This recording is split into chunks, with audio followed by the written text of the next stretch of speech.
Hello friends, आज की video में हम बात करेंगे बाइपोलर डिसऑर्डर के बारे में। क्या आपने कभी इस डिसऑर्डर के बारे में पहले सुना है या आपका कोई अपना ये कहते सुना है कि मेरा मूड बहुत जल्दी अपसेट हो जाता है, फिर मेरा बहुत जल्दी खुश भी हो जाता हूँ, कभी मन करता है रो लूँ, कभी मन करता है बहुत कामों को निपटा लूँ।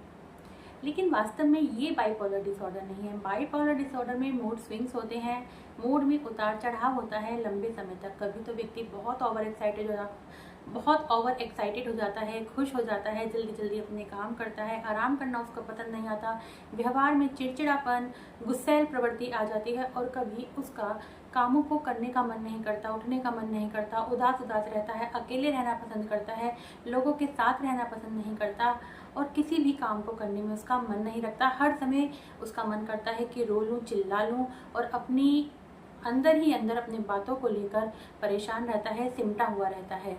बाइपोलर डिसऑर्डर को पहले कहा जाता था मैनिक डिप्रेसिव डिसऑर्डर, जिसमें एक ही व्यक्ति में किसी समय मैनिया के सिम्टम्स होते हैं, यानी वो ओवर एक्साइटेड होता है, और एक दूसरे समय उस व्यक्ति में डिप्रेशन के सिम्टम्स होते हैं, यानी कभी वो बहुत ओवर एक्साइटेड होता है और परिवार वालों को देखकर लगता ही नहीं है इसको किसी बात की कोई परेशानी है, और कभी वो बहुत डिप्रेसिव हो जाता है।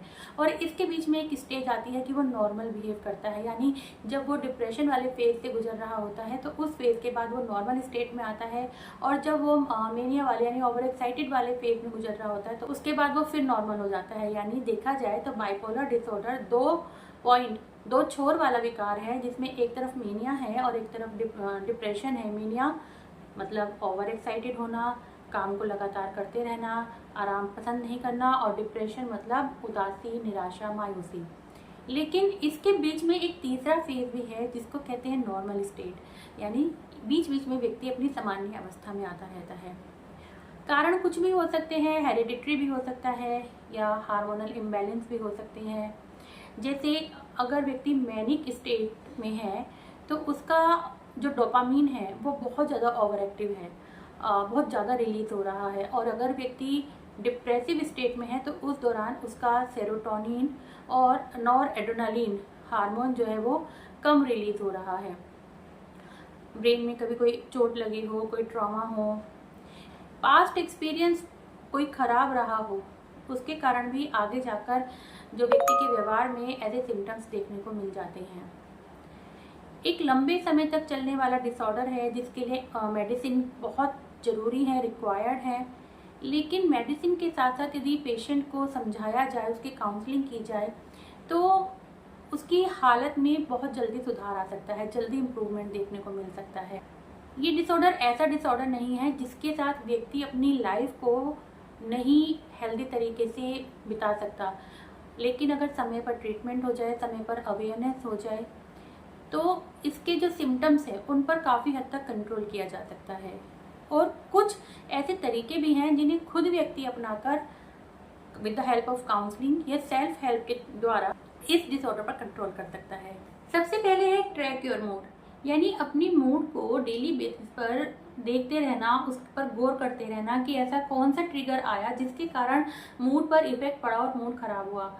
अक्सर क्लाइंट ही बात करते हैं कि शायद ये तरीका वर्क नहीं करेगा, इसमें हमारा इंटरेस्ट नहीं है, मूड को लिखने का मन नहीं करता, ये तो बहुत टाइम लेने वाली चीज़ है। लेकिन जब आप इस चीज़ को लिखेंगे तो आपको ये भी पता चलेगा कि वो कौन सा ट्रिगर है जिसके कारण सबसे ज़्यादा आपका मूड अपसेट होता है। मान लीजिए आपका मूड लगातार 15 दिन से परेशान है आप किसी बात को लेकर, और आप नोट कर रहे हैं डेली बेसिस पर अपने मूड और वो ट्रिगर, मतलब आपने पूरे दिन में क्या किया, आपका मूड किस समय अपसेट हुआ, और आपको उससे ये रियलाइज होगा कि जब जब आप नहीं सो रहे हैं तब तब आपके मूड में ज़्यादा अप्स एंड डाउन हो रहे हैं। तो वहाँ पर हम कंट्रोल कर सकते हैं अपने स्लीपिंग के टाइम को और अपने व्यवहार को बाय कंट्रोलिंग और स्लीपिंग हैबिट। इसके साथ साथ डॉक्टर्स भी ये जान पाते हैं कि वो ऐसा कौन सा कारण है जिनके बाद आपका मूड सबसे ज़्यादा अपसेट होता है, और वो अपनी स्ट्रेटजीज को भी उसी तरह प्लान कर पाते हैं आपके ट्रीटमेंट के लिए। इसीलिए अपने मूड को डेली बेसिस पर ट्रैक करना और उसको लिखते रहना, उसका रिकॉर्ड तैयार करना आपके लिए अच्छा है। दूसरा है रेट योर मूड। जैसे 1 की तरफ जाएगा कि मैं बहुत ओवर एक्टिव हूँ और मेरे को बिल्कुल आराम करना पसंद नहीं आ रहा है, मैंने जल्दी जल्दी काम किए हैं आज। 5 और 6 में जाएगा कि आज नॉर्मल स्टेट में रहा हूँ। 10 की जो छोर है उसकी तरफ जाएगा कि मैं आज बहुत डिप्रेसिव रहा, मेरा किसी भी काम को करने का मन नहीं करा और मैं कुछ भी नहीं कर पाया, मतलब पूरा दिन मेरा बहुत डिप्रेसिव बीता या मैं इस समय बहुत डिप्रेसिव फील कर रहा हूँ। तो अपने मूड को 1 से लेके 10 तक काउंटिंग कीजिए 2 छोरों पर कि आप ओवर एक्टिव फील कर रहे हैं, ओवर एक्साइटेड फील कर रहे हैं या ओवर डिप्रेस्ड फील कर रहे हैं या बीच की स्टेट यानी नॉर्मल स्टेट में हैं। इसके द्वारा आपको अपने मूड को कंट्रोल करने में हेल्प मिलेगी। जैसे मान लीजिए आज आप बहुत उदास हैं और आप अपने मूड को बता रहे हैं कि मैं अपने इतना मेरा मूड खराब है कि मैं इसको 10 आउट ऑफ 10 रेटिंग देता हूँ। अब यहाँ पर हम अपने मूड को कंट्रोल करना शुरू कर देते हैं और कोशिश करते हैं कि वो रेटिंग कम आने लगे। तो जो क्लाइंट है वो ये कोशिश करता है कि रेटिंग 8, 7, 9 की तरफ या 6 की तरफ जाए। जितना ज़्यादा वो प्रयास करता है उसकी रेटिंग कम होती है और व्यक्ति नॉर्मल स्टेट की तरफ आता है। उसी तरह ओवर एक्साइटेड में है व्यक्ति कोशिश करता है मैं थोड़ा रेस्ट करूं, काम को हिसाब से करूं, उतना ना करूं जितना मैं थक जाऊं, मेरी बॉडी की पोटेंशियल नहीं है, कैपेसिटी नहीं है, फिर भी मैं कर रहा हूं। और इस तरह वो रेट करता करता नॉर्मल स्टेट की तरफ आता है। अच्छे दोस्तों का साथ चुनें, हेल्दी डाइट, एक्सरसाइज, मेडिटेशन ऐसे डिसऑर्डर को कंट्रोल करने में हेल्प करती है। लेकिन अपनी फीलिंग्स को शेयर करना सीखिए। जो भी कुछ आपके मन में आ रहा है किसी ऐसे विश्वसनीय व्यक्ति को चुनें जो आपको समझ सकता हो और जिसके अंदर इतनी कैपेबिलिटी हो कि वो अच्छा लिसनर हो। वो आपको जज नहीं करे लेकिन आपकी फीलिंग्स को आराम से पेशेंस के साथ सुने। डेली नोट्स बनाएं जो भी आपके लाइफ में इवेंट हो रहे हैं या जो भी कोई स्ट्रेसर हुआ है। उससे क्या होता है कई बार स्ट्रेसर इतना इम्पोर्टेंट होता ही नहीं है जितना कि व्यक्ति उसको अपने माइंड पर ले लेता है। जैसे अगर वो ट्रैफिक में फंस गया है और वो बहुत ज़्यादा अपसेट है तो ये इतना इम्पोर्टेंट नॉर्मल स्टेट में नहीं है कि व्यक्ति इतना ज़्यादा टेंशन ले और मूड को अपसेट करे।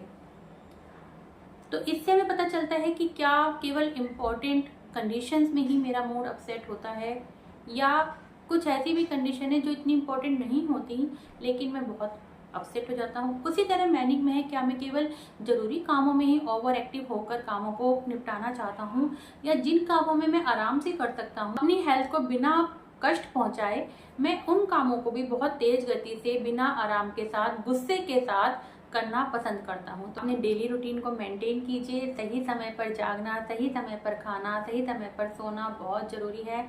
कई बार ऐसा होता है कि किसी काम में हम बिजी होते हैं तो हमें सही समय पर खाना या सोना नहीं मिल पाता।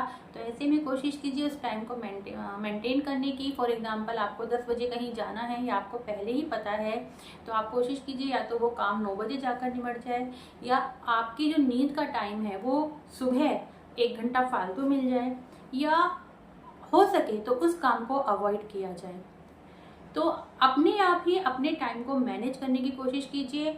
आराम लेना सीखिए। जो काम ऐसे नहीं है जिसमें आपके इतनी ज़्यादा कैपेसिटी की या इतना ज़्यादा एफर्ट डालने की ज़रूरत है उन कामों को आराम से कीजिए। इम्पोर्टेंस को देखते हुए उनकी प्रायोरिटी को डिसाइड कीजिए। हर काम की प्रायोरिटी को अगर फर्स्ट बना लेते हैं तो फिर पूरा वर्क शेड्यूल ही होच पोच हो जाता है और फिर मैनेज नहीं हो पाता। पर ये भी ध्यान दें कि आप अपने शरीर को क्या दे रहे हैं। हेल्दी डाइट दे रहे हैं, एक्सरसाइज दे रहे हैं, योगा मेडिटेशन की ओर ले जा रहे हैं या आप इन सब में इम्बैलेंस क्रिएट कर बॉडी को एक अनहेल्दी वे में ले जा रहे हैं। स्टमक में प्रॉब्लम होने के कारण हम शारीरिक समस्याओं के साथ साथ मानसिक समस्याओं से भी गुजरते हैं। इसीलिए ये जानने का प्रयास कीजिए आप क्या खा रहे हैं, सही समय पर सही कार्य कर रहे हैं या कार्यों को अवॉइड कर रहे हैं। सेल्फ हेल्प की टेक्निक ऐसी नहीं होती कि हर व्यक्ति के लिए सेम हो। कुछ व्यक्तियों के लिए कुछ चीज़ काम करती हैं और कुछ व्यक्तियों के लिए कुछ चीज़ काम करती हैं। इसीलिए अपनी नीड के अनुसार अपनी प्रायोरिटीज़ को बदलना ज़रूरी है और अपने को उसी के अनुसार ढालना भी ज़रूरी है।